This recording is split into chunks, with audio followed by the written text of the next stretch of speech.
जहानाबाद के घोंसी विधानसभा क्षेत्र में एक अलग ही माहौल बना हुआ है। इस पूरे माहौल पर कटाक्ष करते हुए जनसुराज पार्टी के प्रत्याशी प्रभात कुमार द्वारा एक प्रेस वार्ता का आयोजन किया गया।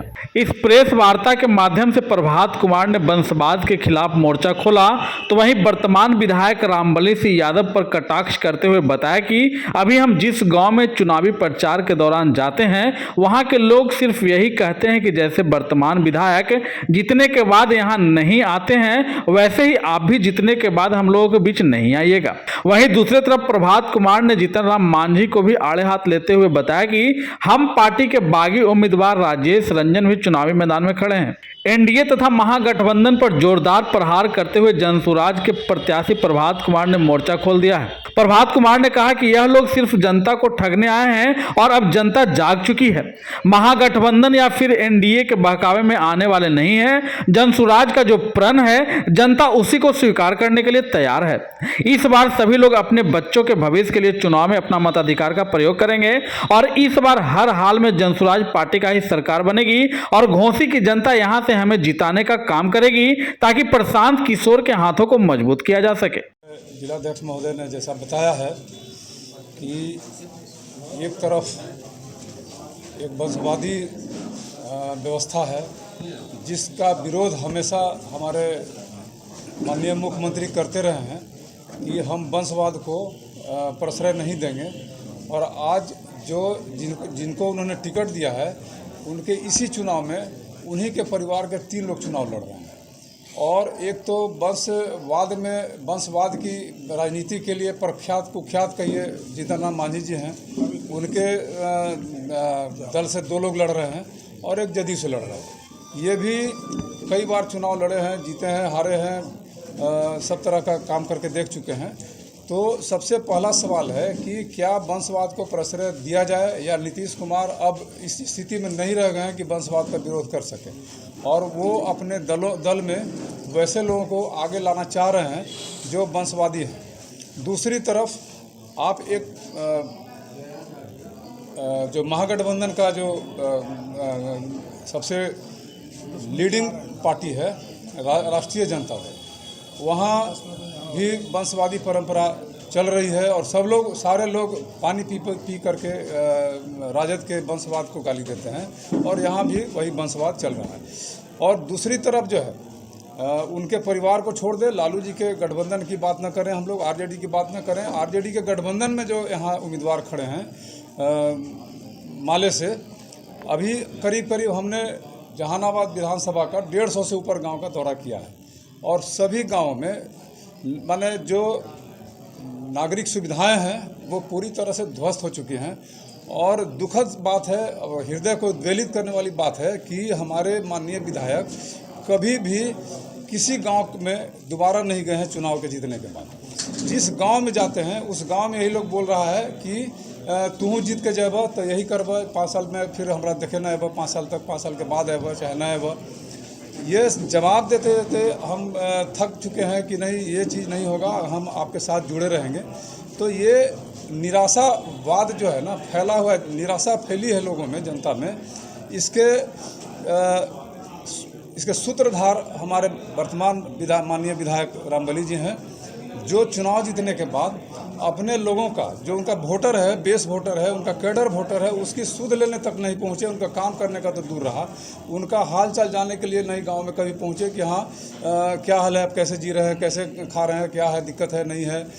तो ये हालत है। तो हम जनता के सामने यही अभी हमारे माननीय जिलाध्यक्ष महोदय ने ये बात बोला है कि एक यक्ष प्रश्न हम छोड़ रहे हैं कि क्या इसी व्यवस्था में जो बिल्कुल ही सड़गल चुकी है, आपके जो व्यवस्था रूपी जो आपका पहनावा है, उसको साड़ी कहिए, धोती कहिए या कुर्ता कहिए, वो बिल्कुल ही छीज चुका है, फट चुका है। और अब वक्त आ चुका है कि एक नया वस्त्र धारण करिए और अपने आप को सुसज्जित करिए नए वस्त्र से, जिसके आधार पर हम लोग चुनाव लड़ने आए हैं।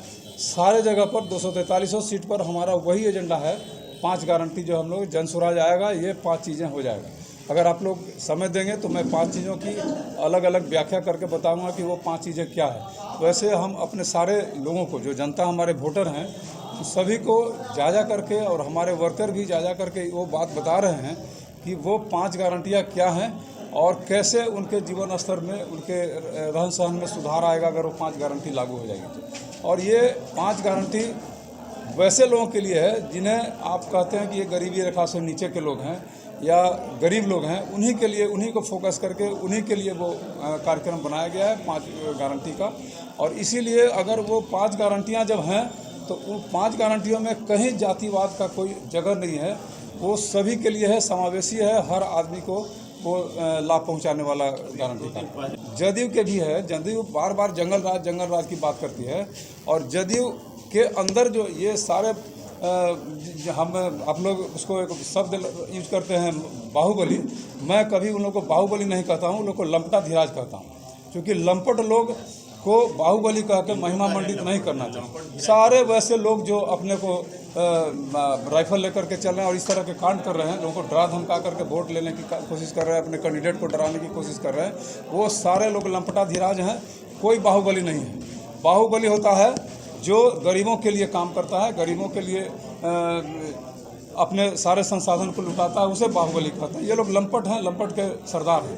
तो ऐसे लोगों को प्रश्रय दे रहे हैं नीतीश कुमार और इनके खिलाफ जो भी लोग जा रहा है उसको अभी कुछ दिन पहले ही तो इनके यहाँ AK-47 पकड़ाया, उनको जेल भेजा गया, सब कुछ हुआ, फिर केस ख़त्म भी हो गया।